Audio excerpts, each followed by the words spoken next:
of Heaven and Hell by John Bunyan.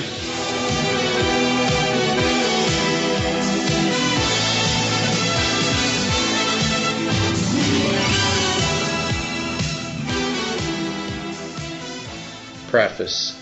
John Bunyan was a 17th century English preacher who spent 12 years in prison for his Christian faith and wrote over 40 books. His best-known writing is Pilgrim's Progress, one of the most famous and popular books in all of world history.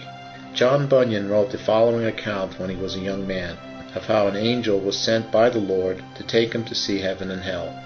It is a true story, not an allegory or fictional book.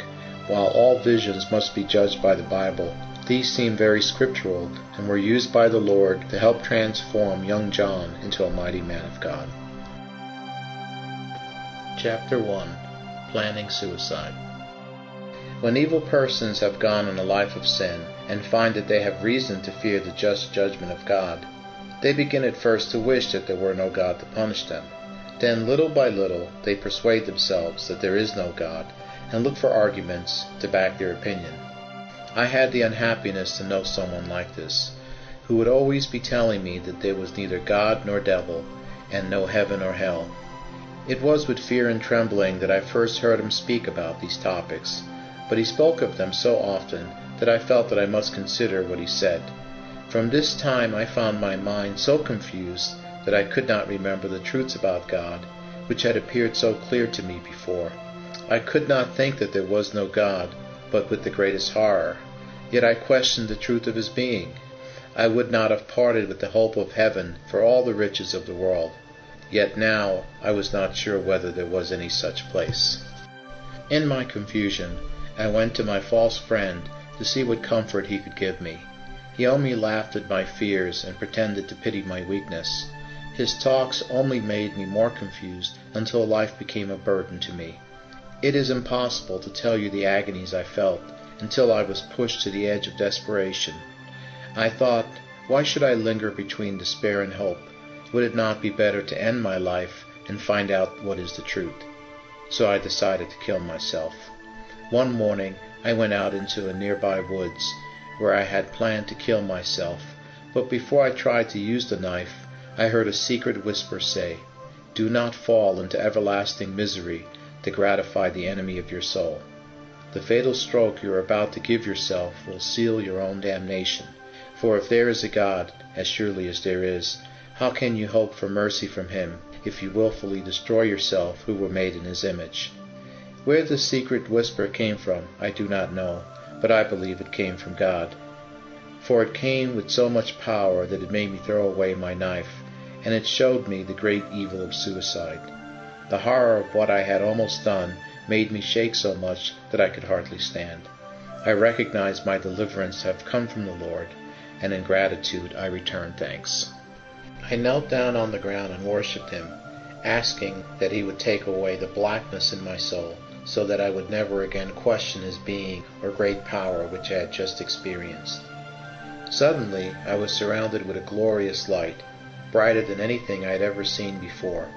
I saw coming towards me a glorious person like a man, but circled with beams of light and glory which shined from him as he came nearer. I tried to stand up, but had no strength left in me, so I fell flat on my face. As he lifted me up, I was given new strength. I said to him, "O my shining deliverer, how shall I acknowledge my thankfulness, and in what manner shall I adore you?" "With majesty and mildness," he replied. "Pay your adoration to God, and not to me who am your fellow creature. I am sent from him whose being you have so lately questioned, to stop you from falling into eternal ruin." This touched my heart with such a sense of my own unworthiness that I could only cry out, "Oh, how utterly unworthy I am of all this grace and mercy." To this the heavenly messenger replied, "When God decided to show mercy, he did not consult your unworthiness, but his own unbounded goodness and vast love. He saw how the grand enemy of souls desired your ruin, but he upheld you by his secret power. Through this, when Satan thought that you were destroyed, the snare was broken and you have escaped." These words made me break forth into song, and I praised my Savior and declared that he alone is God. Chapter 2. beyond the sun and stars. The heavenly messenger then said, that you may never doubt the reality of eternal things, I have come to show you the truth of them, not by faith but also by sight. I will show you things never yet seen by mortal eye, and to that end your eyes shall be strengthened and made able to behold heavenly things. At the words of the angel I was very surprised, and doubted I would be able to bear it. I said to him, Who is able to bear such a sight? To this he replied, The joy of the Lord shall be your strength. When he had said this, he took hold of me and said, Fear not, for I am sent to show the things you have not seen. Then before I was aware, I found myself far above the earth, which seemed now to be very small. Then I said to my bright conductor, Please let it not offend you if I ask a question or two. To this he replied, Speak on. It is my work to inform you of what you ask, for I am a ministering spirit, sent forth to minister to you and to those that will inherit salvation.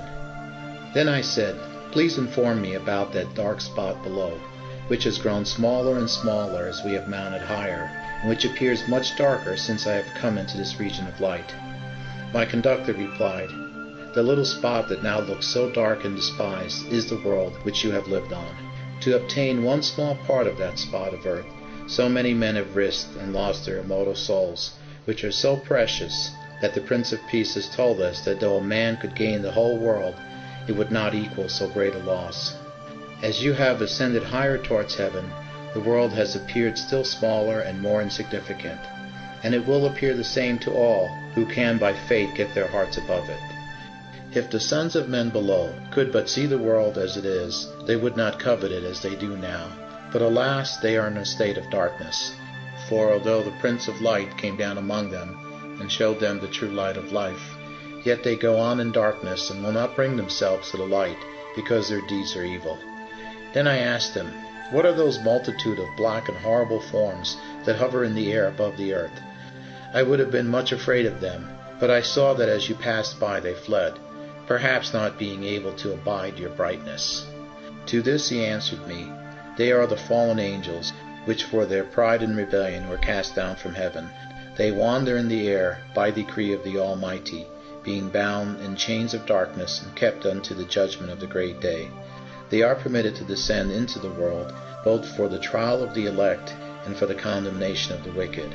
And although you see that they now have black and horrible forms, yet they were once the sons of light.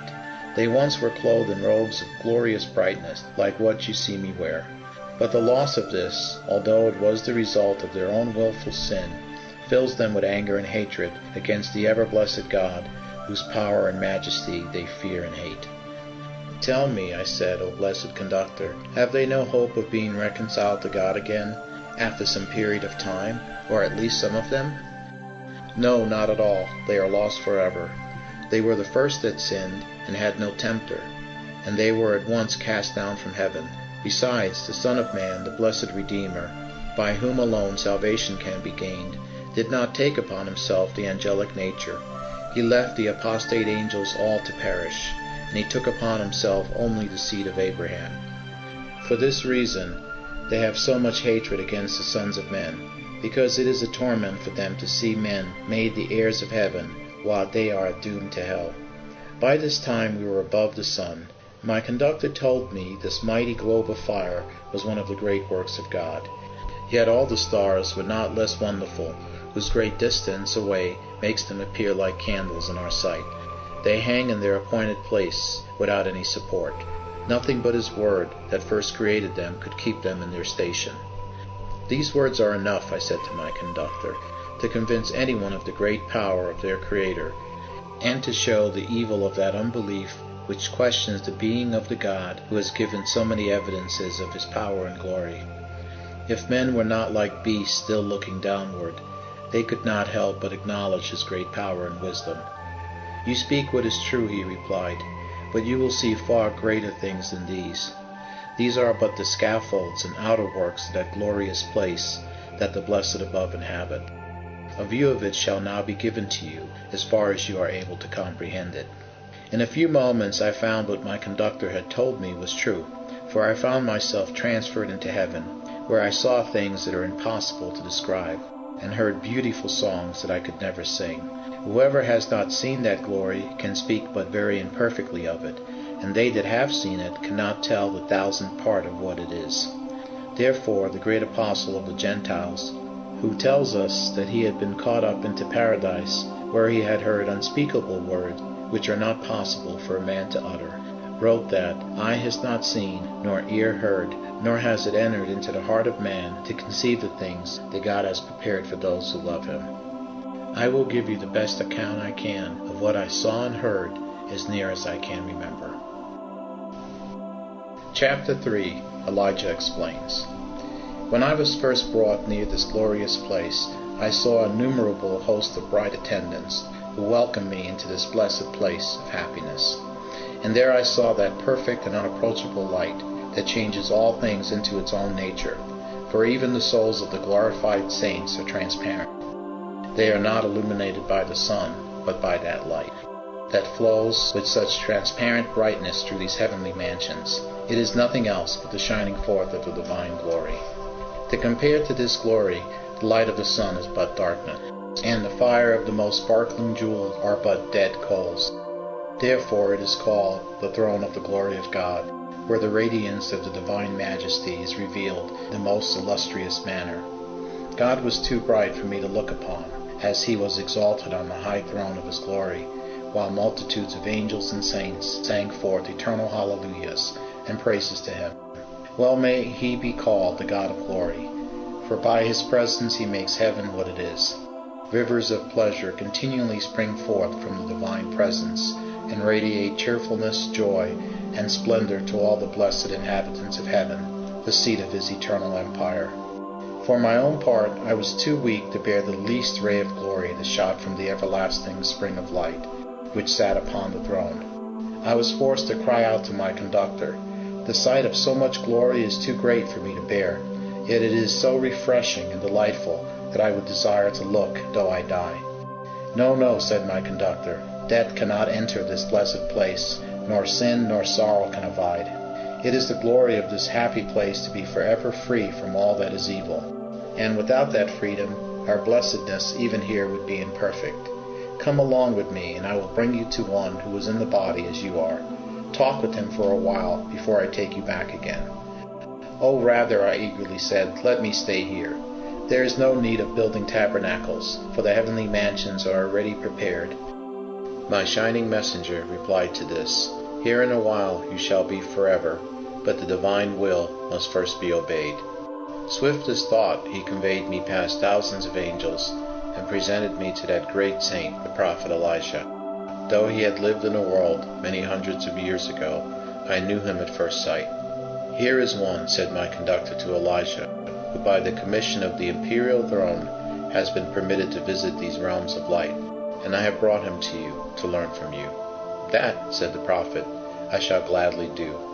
For it is our meat and drink in these blessed regions to do the will of God and the Lamb, and to sing his praises, and serve him with the humblest adoration, saying, Blessing and honor, and glory and power be unto him that sits upon the throne, and to the Lamb forever and ever.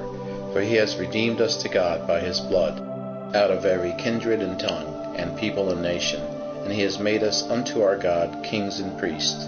Even so, Amen." And I likewise added my Amen to that of the holy prophet.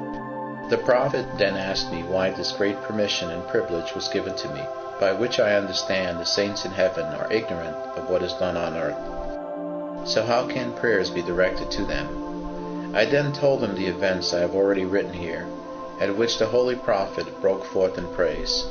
Glory forever be given to him that sits on the throne, and to the Lamb, for his unbounding goodness and great condescension to the weakness of a poor and doubting sinner. After this he said, "Now give attention to what I shall speak. What you have already seen and heard, I am sure you cannot make fully understood to those not yet translated to this glorious place, who have not been freed from their earthly bodies. Nor is my being here in the body any objection to what I say, for though it has not been subject to death, yet it has been equally changed. It has been made spiritual, and is no longer able to suffer. Yet in this state of happiness I cannot utter all that I enjoy, nor do I know what shall yet be enjoyed, for our happiness is always new. I then asked the blessed prophet to explain himself. I did not understand how happiness could be complete, yet still be added to. The following was his reply. When the soul and body are both happy, as mine now are, I count it a complete state of happiness. For throughout all the coming ages of eternity, it is the soul and body joined together in the blessed resurrection state that shall receive this happiness. But concerning the object of our happiness, which is the ever adorable and blessed God, our vision of him is forever new. For as the divine perfections are infinite, nothing less than eternity can be sufficient to display their glory. This makes our happiness eternally added to, as well as our knowledge of him to be eternally progressive also. Therefore, the Apostle Paul said, Eye has not seen, nor ear heard, nor has it entered into the heart of man to conceive what God has prepared for those who love him. Yet the human eye has seen many admirable things in nature. It has seen mountains of crystal and rocks of diamonds. It has seen mines of gold and coasts of pearl. Nevertheless, the eye that has seen so many wonders in the world below can never pry into the glories of this triumphant place. And though the ear of man has heard many delightful and harmonious sounds, even all that man and nature could supply him with, yet he has never heard the heavenly melodies which both saints and angels make before the throne. The heart of man is so fine and imaginative that it can conceive almost anything that is, or was, or ever shall be in the world below, or even what shall never be. Man can conceive that every stone on earth shall be turned into pearls, and every blade of grass into the brightest of shining jewels. He can conceive that the whole earth be turned into a mass of pure gold, and the air turned into crystal. He can conceive every star to become as bright as the sun, and the sun to be 1,000 times larger and brighter. But all this is infinitely short of what the eternal majesty has prepared for all his faithful followers. Chapter 4. The Happiness of Heaven. The prophet continued, I will briefly tell you about our happiness here, for ages spent on this delightful theme would only begin to explain it. That you may have the best understanding, I will first explain about what the redeemed souls have been delivered from, and secondly, about the happiness that they enjoy here. Firstly, the souls of all the blessed are forever freed from everything that can make them miserable, which above all is sin. It was sin that brought misery into creation. The blessed God at first made all things happy like himself. Had not sin defaced the beauty of his workmanship, angels and men would never have known what is meant by misery. It is sin that threw the apostate angels down into hell and spoiled the beauty of a lower world. It was sin that defaced God's image in man's soul and made the ones who were made to be lords of creation into slaves of their own lust. It is sin which can also plunge them into an ocean of eternal misery from which there is no redemption. It is an invaluable mercy that is in this happy place. All the saints are forever freed from sin through the blood of the Redeemer. In the earth below, the best and holiest of souls groan under the burden of corruption. Sin tries to cling to all that they do, and often leads them captive against their will. Who shall deliver me, has been the cry of many of God's faithful servants, who at the same time have been dear to Jesus. Sin is the heavy weight upon the saints while they live in their corrupted flesh. Therefore, when they lay their bodies down, their souls are like a bird loosed from its cage, and with a heavenly joy they rise up to heaven. But here their warfare is at an end, and death is swallowed up in victory. Below their souls were deformed and stained by sin, but here their bright souls, by the ever-blessed Jesus, are presented to the Father without spot or wrinkle. Not only are the saints here free from sin, but also from any temptation to sin. When Adam was in paradise, though he was innocent and free from sin, yet he was not free from temptation. Satan got into paradise, and Adam fatally yielded to his temptations. Like a disease, sin has eaten into the human nature and corrupted all mankind. Here each soul is free from this. Nothing but what is pure and holy can find admission here.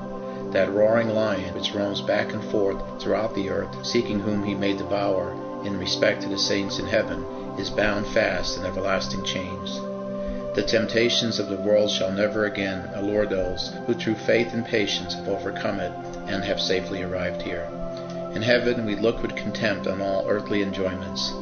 There is nothing here that can disturb our peace, but an eternal calm crowns all our happiness. Since we are freed from sin and all its effects, we are also rescued from punishment. After death, hell confines the sinner to eternal misery, yet the blessed are delivered from all these things. However, these things are the least part of our happiness in heaven. Our joys are positive, more than just the negative we have just been redeemed from. What these are, I shall try to show you. Here we enjoy the sight of God, the blessed spring and eternal source of all our happiness. But what this is, I can no fully explain than can finite creatures comprehend infinity. But here love is perfect, and perfect love casts out fear. In heaven we love God more than ourselves, and one another like ourselves. Here we enjoy the perfection of all grace. In heaven our understanding and knowledge is enlarged according to the greatness of what we can observe and think. In the world below, light could only shine into our minds through the window of our senses, so God had to condescend to our limited capacities when revealing His majesty. Our purest ideas of God were very imperfect, but here the gold is separated from the dross, and we can conceive the simplicity and purity of God. We understand about His decrees and counsels, His providence and dispensations. We clearly see here that from eternity God was sole existing, but not solitary, that the Godhead is neither confused in unity nor divided in number. We see that there is a priority of order, but no superiority among the persons of the Trinity, but that they equally have the same excellence and power, and equally are adored. Those ways of God that in the world below seem unsearchable and beyond our comprehension, we understand so clearly here by His divine wisdom, that the truth could not be made more simple. These are some of the things that make our souls happy. However, the happiness of the saints in heaven will not be complete until their bodies are resurrected and united with their souls. I will therefore show you what the resurrection bodies shall be like. First, the resurrection bodies of the blessed will be spiritual bodies, like mine. You may better understand this not only by seeing, but by touch. After saying this, the holy prophet was pleased to give me his hand. They will be bodies that are purified from all corruption, yet have substance. They will not be like wind or air, as people on earth sometimes foolishly imagine. Then I said to him that I always understood spiritual as the opposite of material, so I thought that a spiritual body must be immaterial and not capable of being touched or felt, as I found his hand was. To this the prophet replied that their bodies were spiritual, but only because they were purified from all corruption.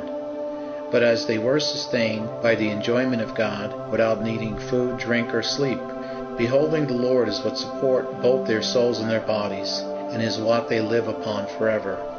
Have you not read, said the prophet, that the blessed Jesus, after his resurrection, appeared in his body to his disciples, when they met together in a chamber, and the doors shut about them?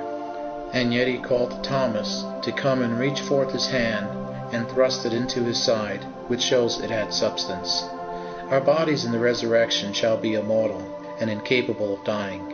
Below their bodies are all mortal, perishing, and subject to crumbling into dust at any time. But here our bodies will be incorruptible, and freed from death forever. For our corruption here shall put on incorruption, and our mortality will be swallowed up of life. Here I desired the prophet to bear with me a little, while I gave him an account of my own ideas about these matters. Speak, for I am ready to remove your doubt, he said. I have learned, I said, in the Holy Scriptures, that immortality belongs to God only, and not to men. Daily experience tells us that bodies of men are mortal and die. Therefore Paul told Timothy that God only has immortality. When I say that the bodies of the blessed here are immortal, I am speaking about the bodies in their resurrected state, that they are subject to death no more. Man in his incorruptible state is mortal and subject to death, and there is nothing more evident to all that dwell in the world below. Even the bodies of all these glorified souls that are here in heaven are at this time still kept under the power of death. At the resurrection day, when they shall be raised up again, they shall then be immortal. As to what you say from the Scriptures, that the blessed God has only immortality, it is very true. He is essentially in his own being and nature. There is no angel or man that can, in that strict sense, be said to be so. We are immortal through His grace and favor, but God is immortal in His essence, and has been so from all eternity. In that sense, He may well be said to have immortality.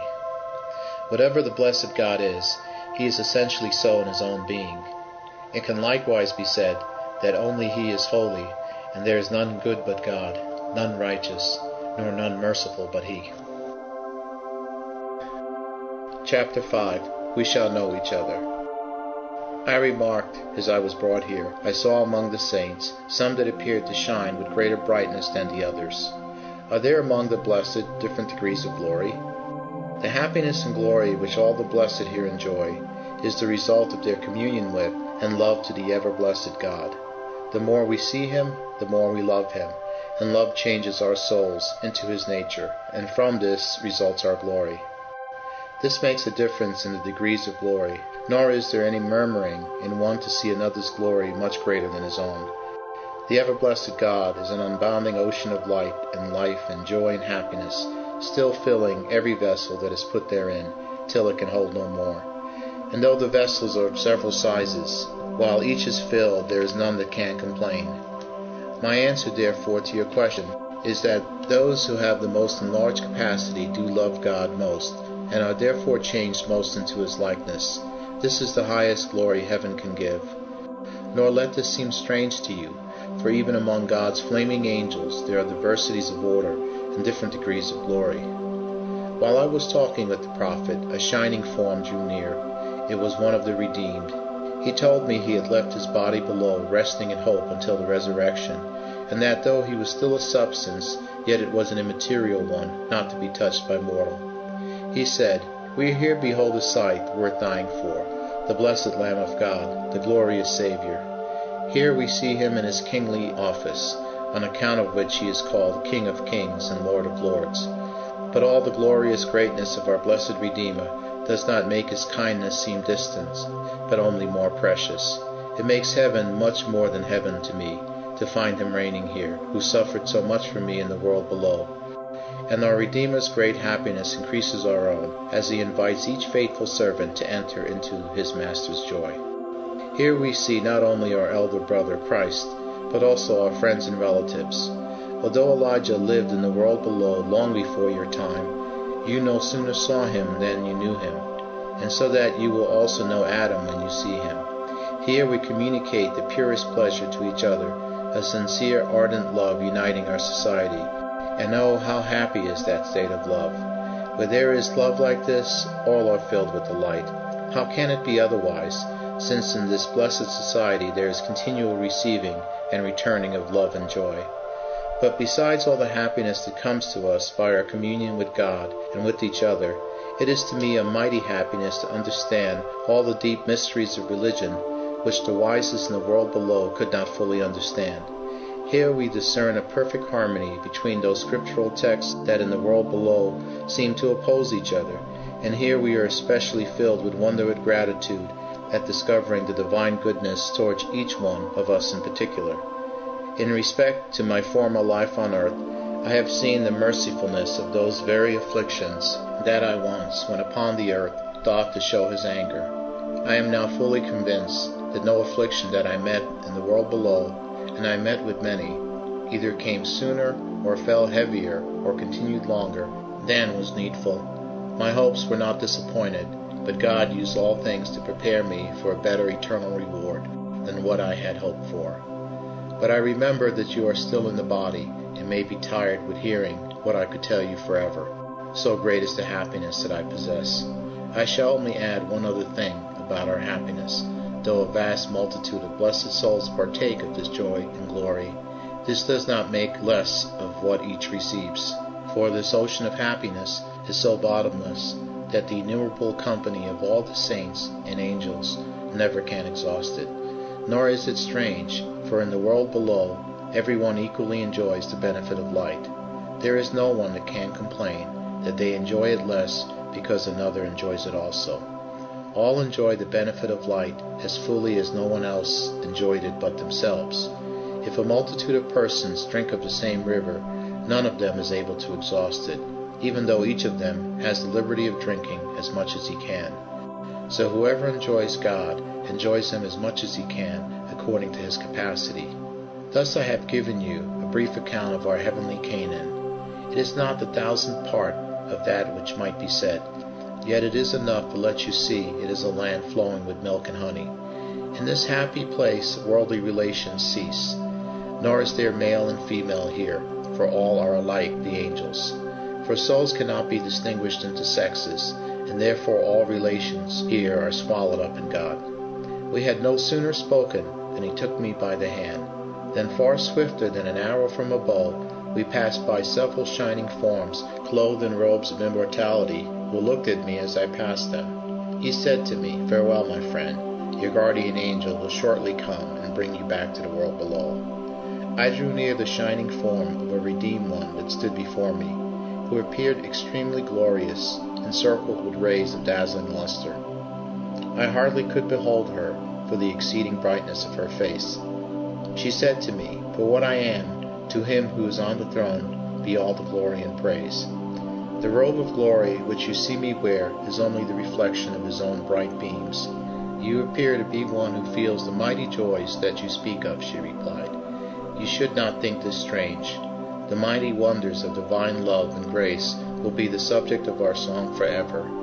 Here all human relations cease and are swallowed up in God, who is alone the great Father of all this heavenly family. As for the members of the family that I left behind in the world below, I have committed them to God. I shall be glad to see them all heirs of this blessed inheritance. But if they should join with the grand enemy of souls, and refuse the grace offered them, and thereby perish in their unbelief, God will be glorified in his justice, and in his glory I shall still rejoice." Then I desired to know whether the saints in heaven understood and were concerned for what was happening in the world below. To this she replied, "As to the affairs of particular persons, we are not concerned with them, and are ignorant of them. Only God is present in all places and sees all things. But the struggles and the victories of the church below is told to us by the angels, who are ministering spirits sent forth to minister to those that shall be heirs of salvation. From what they report, we are excited to renew our praises to him that sits upon the throne." Chapter 6. Conducted to Hell. Then the bright messenger who had brought me to heaven returned. "I have," said the angel, "a commission to return you to the earth, from where I took you, after first visiting the regions of the Prince of Darkness. There you will see the reward of sin, and what justice has prepared as the judgment of those who would exalt themselves above the throne of the Most High." To leave heaven for earth was extremely disappointing, but to leave heaven for hell turned my very heart within me. However, when I knew that it was God's good pleasure, I was a little comforted. So I said to my bright conductor, "That which God has ordered, I shall always be willing to obey. Even in hell I will not be afraid, if I may have his presence with me there." To this my shining guardian replied, "Wherever the blessed God grants his presence, there is heaven, and while we are in hell, he will be with us."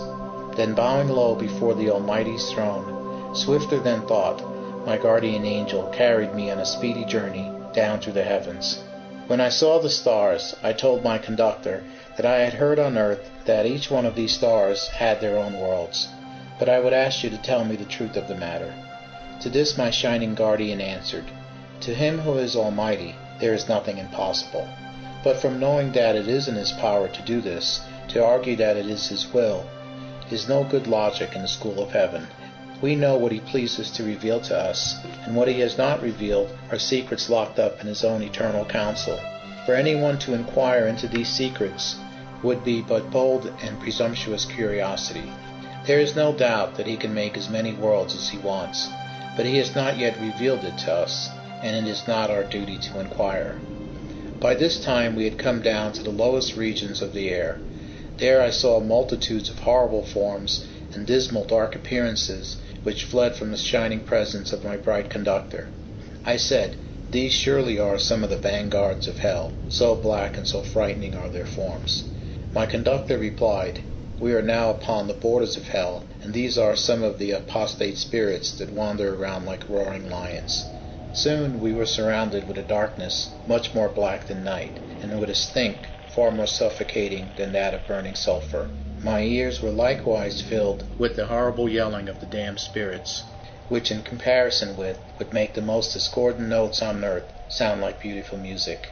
Now, said my guardian angel, you are on the edge of hell, but do not fear the power of the destroyer. My commission from the imperial throne secures you from all danger. Here you may hear from devils and damned souls the cursed causes of their endless ruin. What you ask about them, they will answer. The devils cannot hurt you, though they would want to, for they are bound by him that has commissioned me. We then came within hell's territories, placed in the caverns of the infernal deep, in the center of the earth. There, in a sulphurous lake of liquid fire, sat Lucifer upon a burning throne. His horrid eyes sparkled with hellish fury, as full of rage as his strong anger could make him. I saw that the demons that had fled from us as we approached from heaven had given notice of our coming. This had put all hell in an uproar, and made Lucifer release horrible blasphemies against the blessed God, with an air of arrogance and pride. What would the thunderer have, said he. He has my heaven already, whose radiant scepter this bold hand should bear. Instead of those never-fading fields of light, he confines me here, in this dark house of death, sorrow, and woe. What, would he take hell away from me too, that he insults me here? Ah, could I but obtain another day to try it, I would make heaven shake and his bright throne to totter. Nor would I fear the utmost of his power, though he had fiercer flame than these to throw me in. Although I lost the battle that day, the fault was not mine. No winged spirit in heaven strove better for the victory than I did. But he continued with a changed voice, that day is lost, and I am forever doomed to these dark territories. But it is still at least some comfort to me that mankind's sorrow waits upon me. And since I cannot fight against the thunderer, I will make the utmost of my anger to fall on them. I was amazed to hear his ungodly speech, and felt compelled to say to my conductor, how justly are his blasphemies rewarded. What you have heard from this apostate spirit is both his sin and punishment. For every blasphemy he belches against heaven makes hell the hotter to him. We then passed on to see more sorrowful scenes. I saw 2 wretched souls being tormented by a demon. He was continually plunging them in liquid fire and burning brimstone, while at the same time they accused and cursed each other. One of them said to his tormented fellow sufferer, O cursed be your face, that ever I set eyes upon you. My misery is due to you. I may thank you for this, for it was your persuasion that brought me here. You enticed me. It was you who ensnared me into this. It was your covetousness, cheating, and oppression of the poor that brought me here. If you had been as good as an example as you had been a bad one, I might now be in heaven. Oh, what a fool I was! When I followed your steps, you ruined me forever. Oh, that I had never seen your face, or that you had never been born. The other wretch replied, And may I not as well blame you? Don't you remember how, at such a place and time, you enticed me to go along with you? I was minding my own business when you called me away, so you are as guilty as I. Though I was covetous, you were proud. Though you learned how to cheat from me, yet you taught me to lust, to lie, to get drunk, and to scoff at goodness. So, though I stumbled you in some things, you stumbled me as much in others. Therefore, if you blame me, I can blame you as much. I wish you had never come here. The very sight of you wounds my soul, by bringing sin afresh into my mind. It was with you that I sinned. O grief to my soul! Since I could not avoid your companionship on earth, oh, that I could be without it here. From this sad conversation, I learned that those who are companions in sin upon earth shall also be punished together in hell. I believe this was the true reason why the rich man seemed so charitable to his brethren. Luke 16, verses 27 to 28. The reason he did not want them to join him in hell was because they would have increased his torments. Chapter 7. The Tortures of Hell. There were yet more tragic scenes of sorrow that we saw when we left those 2 cursed wretches accusing each other. One woman had flaming sulphur continually forced down her throat by a tormenting spirit. He did this with such horrible cruelty and insolence that I said to him, Why should you so delight in tormenting that cursed wretch, and be pouring that flaming infernal liquid down her throat? This is more than just reward, replied the demon. The woman in her lifetime was such a greedy wretch that though she had plenty of gold, she could never be satisfied. Therefore I now pour it down her throat. She cared not who she ruined, as long as she could get their gold.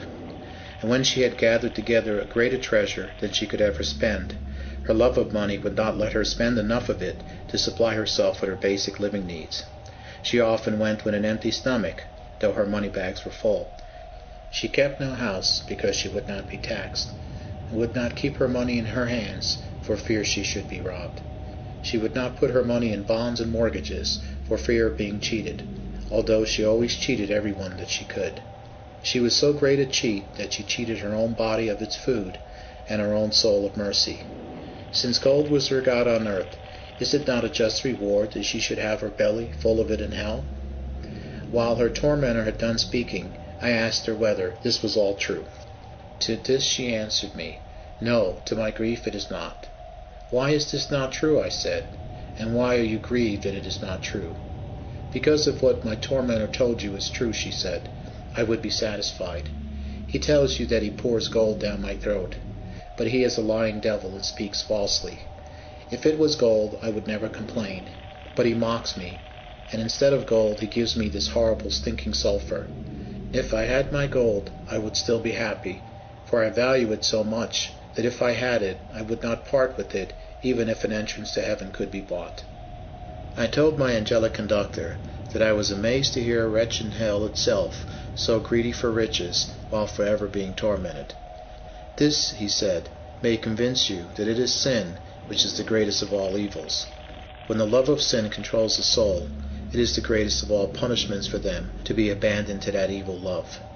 The love of gold, which that cursed soul is consumed by, is a far more fatal punishment than what the demons can inflict upon her here." "Oh," said I, "if only wicked men on earth could for one moment hear the horrid shrieks of these damned souls, they could not be in love with sin again." Eternal truth has told us otherwise.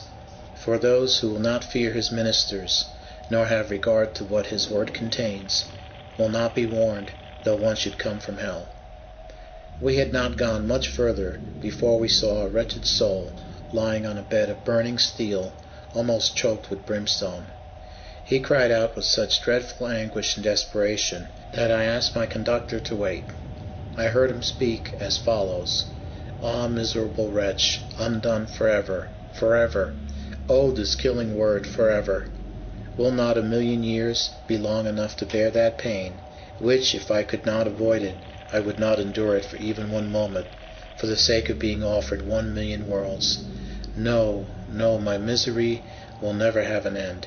After millions of years it will still be forever. Oh, what a helpless and hopeless condition I am in! It is this forever that is the hell of hell. Oh, cursed wretch, cursed to all eternity! How wilfully have I undone myself! Oh, what stupendous folly am I guilty of, to choose sin's short and momentary pleasures at the dear price of everlasting pain! How often I was told it would be so! How often I was encouraged to leave those paths of sin that brought me to the chambers of eternal death. But I, like a dumb animal, would not listen to those pleadings. Now it is too late to change it, for my eternal state is fixed forever. Why was I made a person that I would choose this fate?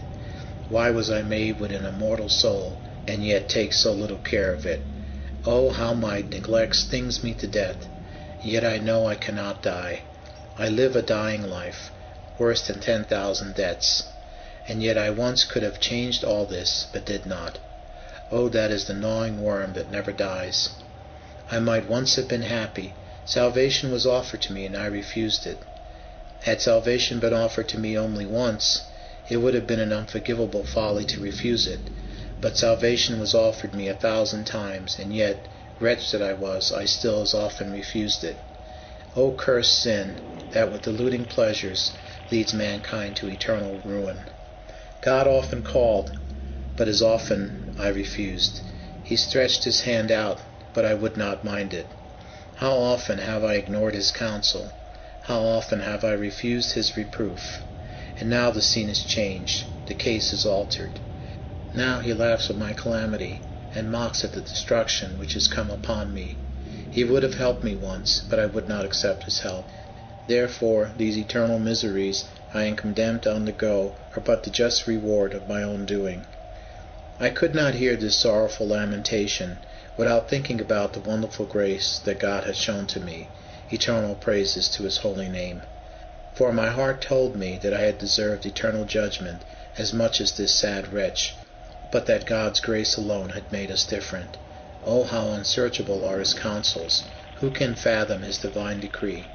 After these thoughts I spoke to my sorrowful complainer, and told him I had heard his woeful complaint. I saw that his misery was great, and his loss irreparable, and told him I would willingly hear more about this, if it might possibly help lessen his suffering. No, not at all. My pains cannot be relieved even for one small moment.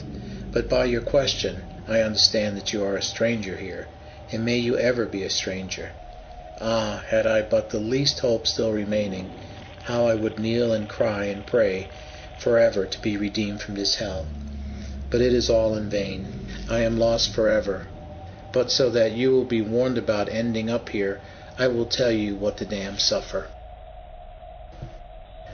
Chapter 8. A Lost Soul Speaks. Our miseries in this infernal dungeon are of two kinds, what we have lost and what we suffer. I will first speak about what we have lost. In this sad, dark place of misery and sorrow, we have lost the presence of the ever-blessed God. This is what makes this dungeon hell. Though we had lost 1,000 worlds, it would not be as important as this one greatest loss. Could we but see the least glimpse of His favor here, we might be happy, but have lost it to our everlasting woe. Here we have also lost the company of saints and angels, and instead have nothing but tormenting devils. Here we have lost heaven, the center of all blessedness. There is a deep gulf between us and heaven, so that we are shut out from it forever. Those everlasting gates that let the redeemed into heaven are now forever shut against us. To make our wretchedness far worse, we have lost the hope of ever obtaining a better condition. This makes us truly hopeless. Well may our hearts now break, since we are both without hope and help. This is what we have lost, and if we think of these things, it is enough to tear and gnaw upon our miserable souls forever. Yet, oh, that this were all that our torments were. But we are also tormented by suffering and pain, as I will try to explain to you now. First, we undergo a variety of torments. We are tormented here 1,000, no 10,000 different ways. Those that suffer upon the earth seldom have more than one affliction at a time. But if they had ulcers, gallstones, headaches, and fever, all at the same time, would they not think they were very miserable? Yet all those things together are but the biting of a flea compared to these intolerable, sharp pains that we endure. Here we have all the sufferings of hell. Here is an unquenchable fire which burns us, a lake of burning brimstone that ever chokes us, and eternal chains that bind us. Here there is utter darkness to frighten us, and the worm of conscience that gnaws upon us everlastingly. Any one of these is worse to bear than all the torments that mankind ever felt on earth. But our torments here are not only various, but are also complete. They afflict every part of the body, and torment all the powers of the soul. This makes what we suffer the worst of tortures. In those sicknesses which men have on earth, though some members of their body will suffer, yet other parts have no pain. Here it is different. Every member of the soul and body suffers at the same time. Our eyes are tormented here with the sight of devils, who appear in all horrible shapes and black appearances that sin can give them. Our ears are continually tormented with the loud continual yelling of the damned. Our nostrils are smothered with sulphurous flames, our tongues with burning blisters, and the whole body is rolled in flames of liquid fire. All the powers and faculties of our souls are also tormented here. The imagination suffers with the thoughts of our present pain and the memory of the heaven we have lost. Our minds are tormented as we remember how foolishly we spent our precious time on earth. Our understanding is tormented with the thoughts of our past pleasures, present pains, and future sorrows which are to last forever. And our consciences are tormented with a continual gnawing worm. Another thing that makes our misery so awful is the sharpness of our torments. The fire that burns us is so violent that all the water in the sea can never quench it. The pains we suffer here are so extreme that it is impossible for anyone to know them except the damned. Another part of our misery is the ceaselessness of our torments. As various, as complete, and as extremely violent as they are also continual. We have no rest from them. If there were any relaxation, it might be some relief. But there is no easing of our torments, and what we suffer now we must suffer forever. The society or company we have here is another part of our misery. Tormenting devils and tormented souls are all our company. Dreadful shrieks, howlings, and fearful cursing are our continual conversation, because of the fierceness of our pain. The place we are in also increases our suffering. It is the completion of all misery, a prison, a dungeon, a bottomless pit, a lake of brimstone, a furnace of fire that burns to eternity, the blackness of darkness forever, and lastly hell itself. Such a wretched place as this can only increase our wretchedness. The cruelty of our tormentors is another thing that adds to our sufferings. Our tormentors are devils, in whom there is no pity. While they are tormented themselves, they still take pleasure in tormenting us. All those sufferings that I have recounted are very grievous, but that which makes them the most grievous is that they shall always be forever. All of our intolerable sufferings shall last to all eternity. Depart from me, ye cursed, into everlasting fire, is what continually sounds in my ears. Oh, that I could reverse that fatal sentence. Oh, if there were but a bare possibility of salvation. This is the miserable situation we are in, and shall be in forever. Chapter 9. Further Discussions.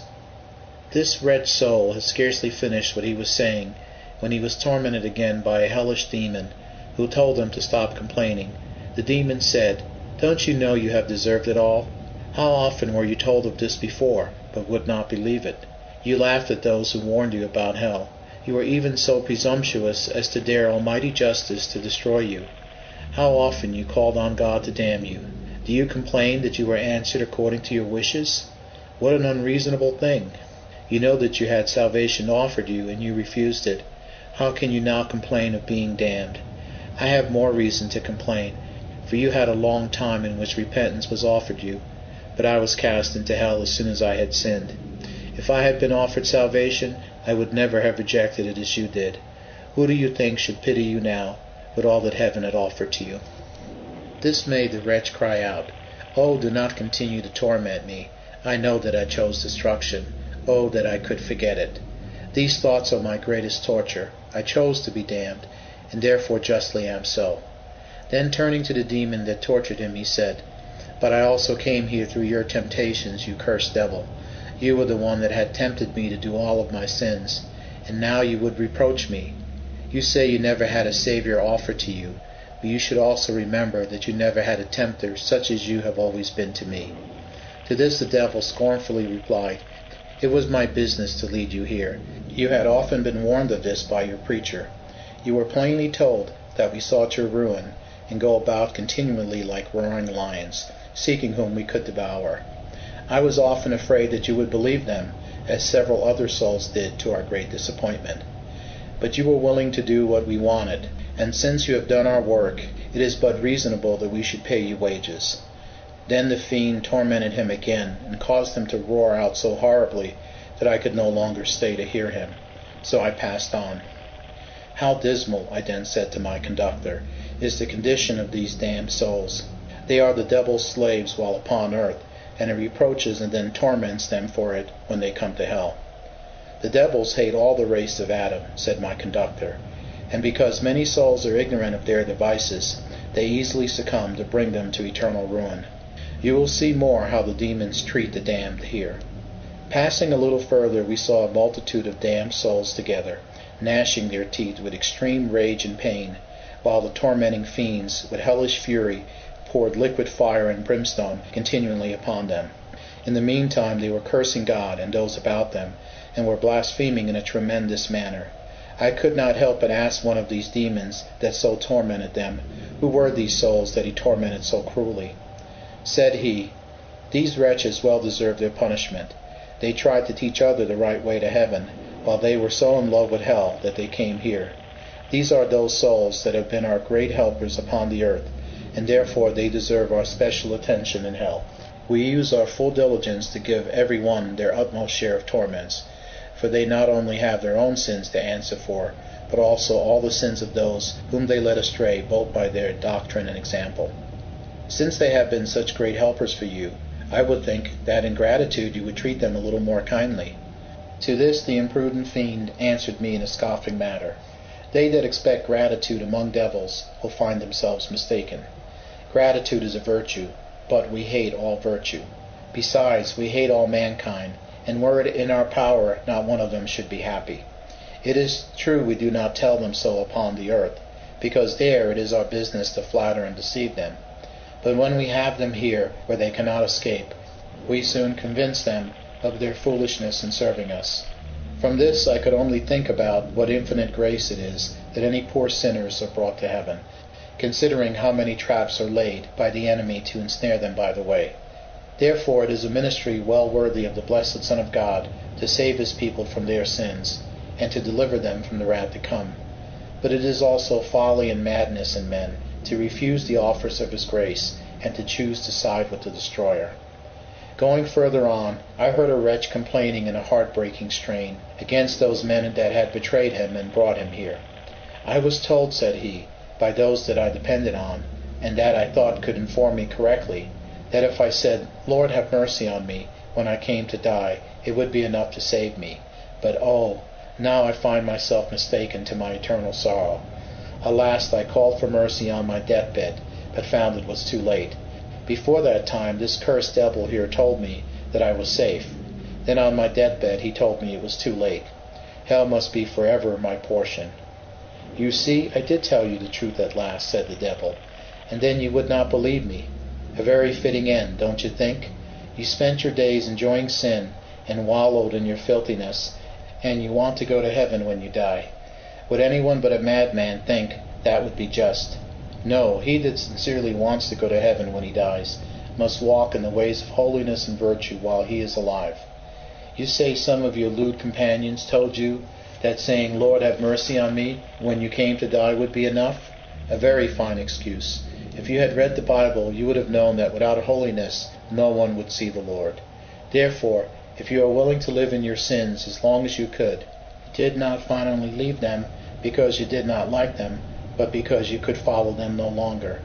And this you know to be true. How could you be so stupid to think you could go to heaven with the love of sin in your heart? No, no, no. You were warned often enough that you should take heed of being deceived, for God is not mocked. But what you sow, you reap. You have no reason to complain of anything but your own folly, which you now see too late. This lecture of the devil was a very cutting one to the poor tormented wretch. I said to my conductor, and shows the true situation of many now on earth, as well as those in hell. But oh, what a far different judgment do they make in this sad place from what they did on earth. The reason for this, replied my guardian angel, is that they will not allow themselves to think what the effects of sin will be while on earth. Carelessness ruins many souls who do not think about what they are doing, nor where they are going until it is too late to help it. Chapter 10. An Atheist in Hell. We had not gone much further before I saw a vast number of tormenting demons. They were continually lashing a large company of wretched souls with knotted whips of ever-burning steel. The tormented were roaring out with such loud cries that I thought it might have melted even cruelty itself into some pity. This made me say to one of the tormentors, "Oh, stop your whipping, and do not use such cruelty on those who are your fellow creatures, and whom you probably helped lead to all this misery." "No," answered the demon very smoothly, "though we were bad enough, no devil was as bad as them, nor were we guilty of such crimes as they were. We all know there is a God, although we hate him. But these souls would never admit, until they came here, that there was such a being." These, then, I said, were atheists. They are wretched men, and tried to ruin me had not eternal grace prevented it. I had no sooner spoken than one of the tormented wretches cried out, "Surely I know that voice. It must be John." I was amazed to hear my name mentioned, and therefore I answered, "Yes, I am John, but who are you?" To this he replied, I once knew you well upon the earth, and had almost persuaded you to be of my opinion. I am the author of that celebrated book entitled Leviathan. What? The great Hobbes? Said I. Are you come here? Alas, replied he, I am that unhappy man indeed. But I am so far from being great that I am one of the most wretched persons in all these dirty territories. For now I know there is a God. But oh, I wish there were not, for I am sure he would have no mercy on me. Nor is there any reason that he should. I do confess I was his foe on earth, and now he is mine in hell. It was that proud confidence I had in my own wisdom that has so betrayed me. Your case is miserable, and yet you admit that you suffer justly. For how industrious were you once to persuade others, and try to bring them to the same damnation. No one can know this better than I, as I was almost taken in your snare, to perish forever. It is that, said he, that stings me to the heart, to think how many will perish by my influence. I was afraid when I first heard your voice that you had also been cast into hell. Not that I wish any person happy, but it is my torment to think that any one is happy while I am so miserable. But I did not want you to be cast into hell, because every soul that is brought here through my deceptions increases my pains in hell. But tell me, I said, for I want to know the truth, did you indeed believe that there was no God when you lived upon earth? At first I believed there was a God, he answered, but as I turned to sins, which would lead me to his judgment, I hoped there was no God. For it is impossible to think that there is a just God, and not also remember that he will punish those that disobey him. But as I continued in my sins, and found that justice did not swiftly come, I then began to hope there was no God. From these hopes I began to frame ideas in my own mind that would justify what I hoped. My ideas framed a new system of the world's origins that excluded from it the existence of God.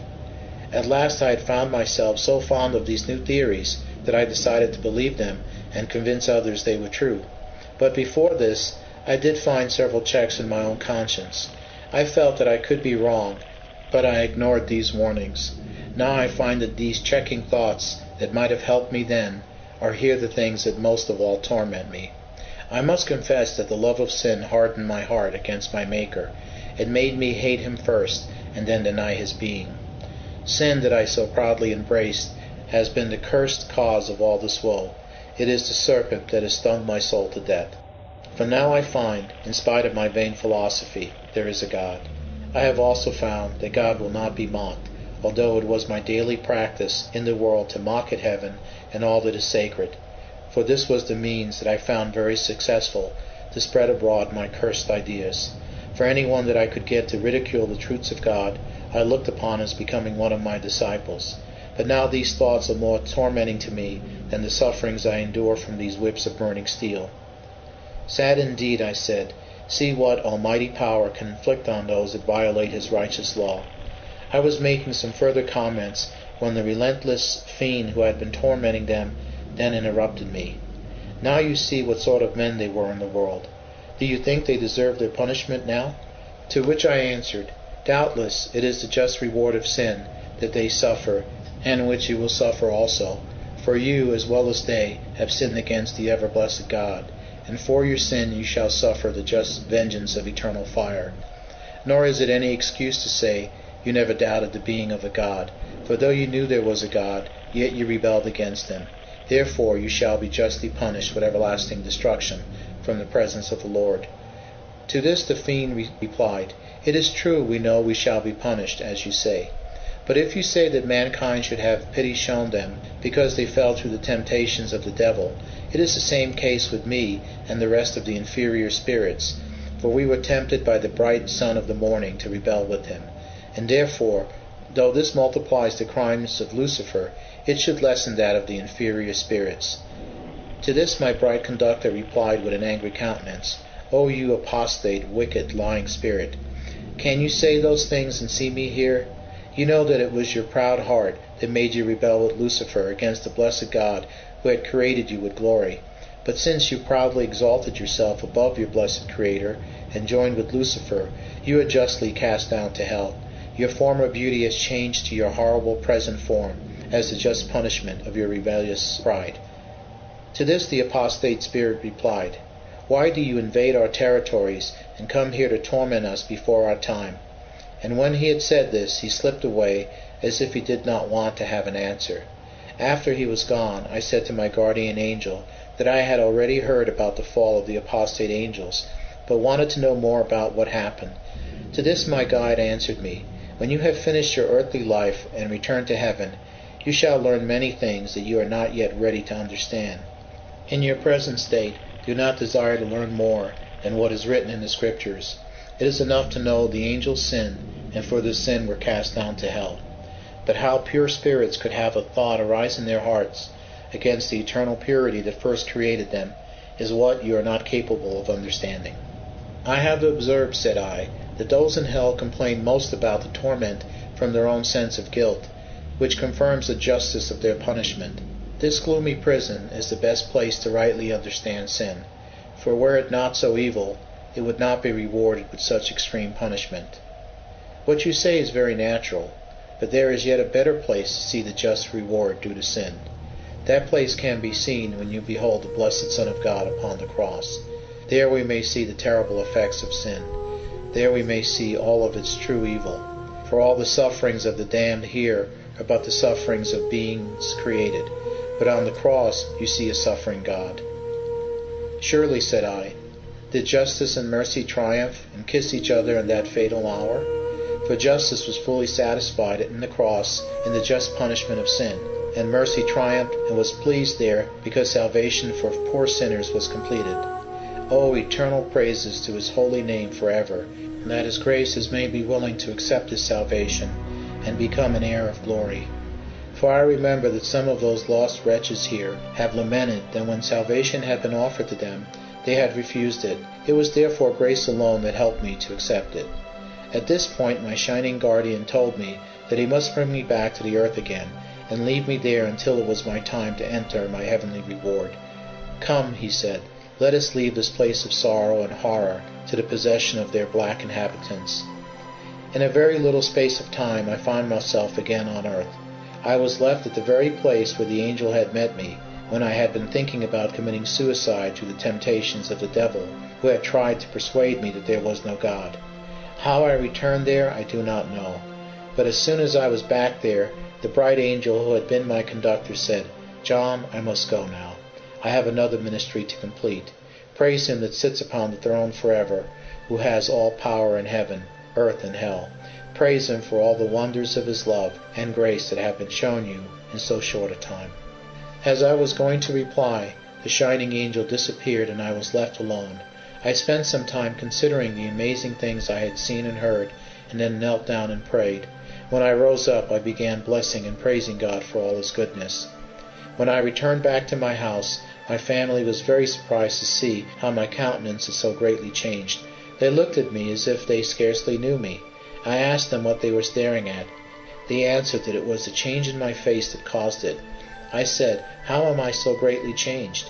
They told me, "Yesterday you looked so depressed that you seemed the very image of despair, but now your face appears radiant, beautiful, and seems full of perfect joy and satisfaction." "If you had seen," I said, "what I had seen today, you would not be surprised at the change in me." Then I went into my room, took my pen and ink, and wrote down everything I had heard and seen, and I hope that those that read this will be moved in their hearts just as I had been as I wrote everything down. The end.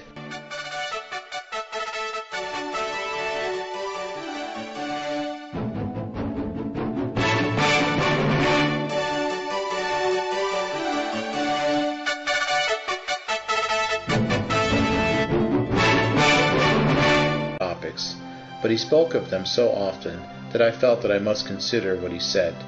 From this time I found my mind so confused that I could not remember the truths about God, which had appeared so clear to me before. I could not think that there was no God, but with the greatest horror. Yet I questioned the truth of his being. I would not have parted with the hope of heaven for all the riches of the world. Yet now I was not sure whether there was any such place. In my confusion, I went to my false friend to see what comfort he could give me. He only laughed at my fears and pretended to pity my weakness. His talks only made me more confused until life became a burden to me. It is impossible to tell you the agonies I felt until I was pushed to the edge of desperation. I thought, why should I linger between despair and hope? Would it not be better to end my life and find out what is the truth? So I decided to kill myself. One morning I went out into a nearby woods where I had planned to kill myself, but before I tried to use the knife, I heard a secret whisper say, "Do not fall into everlasting misery to gratify the enemy of your soul. The fatal stroke you are about to give yourself will seal your own damnation. For if there is a God, as surely as there is, how can you hope for mercy from him if you willfully destroy yourself who were made in his image?" Where the secret whisper came from, I, Spirit, send forth to minister to you and to those that will inherit salvation. Then I said, "Please inform me about that dark spot below, which has grown smaller and smaller as we have mounted higher, and which appears much darker since I have come into this region of light." My conductor replied, "The little spot that now looks so dark and despised is the world which you have lived on. To obtain one small part of that spot of earth, so many men have risked and lost their immortal souls, which are so precious that the Prince of Peace has told us that though a man could gain the whole world, it would not equal so great a loss. As you have ascended higher towards heaven, the world has appeared still smaller and more insignificant, and it will appear the same to all who can by faith get their hearts above it. If the sons of men below could but see the world as it is, they would not covet it as they do now. But alas, they are in a state of darkness. For although the Prince of Light came down among them, and showed them the true light of life, yet they go on in darkness, and will not bring themselves to the light, because their deeds are evil."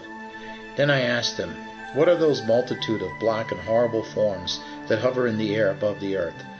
I would have been much afraid of them, but I saw that as you passed by they fled, perhaps not being able to abide your brightness. To this he answered me, "They are the fallen angels, which for their pride and rebellion were cast down from heaven. They wander in the air by decree of..." Visions of Heaven and Hell by John Bunyan.